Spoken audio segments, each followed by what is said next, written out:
Upaya pemerintah untuk menurunkan harga minyak curah dan kemasan di pasaran belum optimal. Pasalnya masih ada di pasaran harga minyak dengan harga tinggi, seperti di Pasar Ciampea Lama, Kecamatan Ciampea, Kabupaten Bogor, Jawa Barat.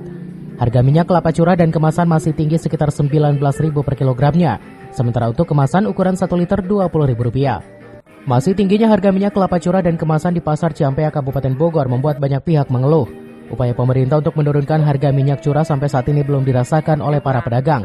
Harga minyak kelapa curah dan kemasan di Pasar Ciampea, Kabupaten Bogor masih relatif mahal. 1 kg minyak curah saat ini pedagang masih menjual sekitar Rp19.000. Sedangkan untuk minyak kemasan masih menjual harga Rp20.000 per liternya.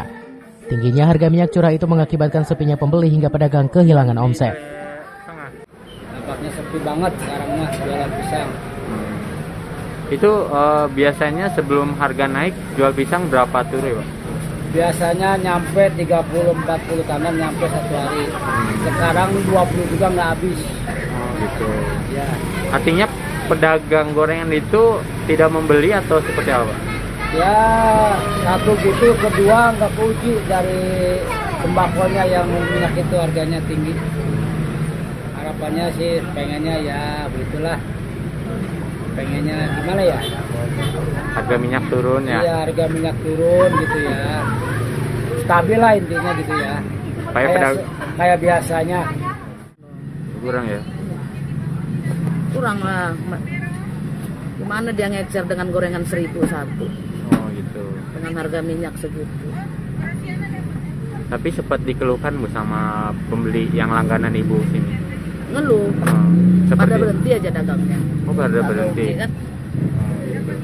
Nggak ada ininya lebihnya buat mereka, buat apa dia dagang. Tapi sejauh ini dengan tingginya harga minyak, penjualan Ibu gimana Bu? Omset menurun. Menurun. Kalau untuk pendapatan juga Bu gimana? Menurun. Belum ada pengaruh sangat besar.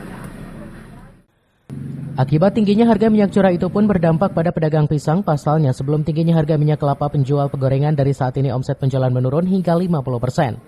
Dari Ciampea, Kabupaten Bogor, Iman Abdurrahman melaporkan.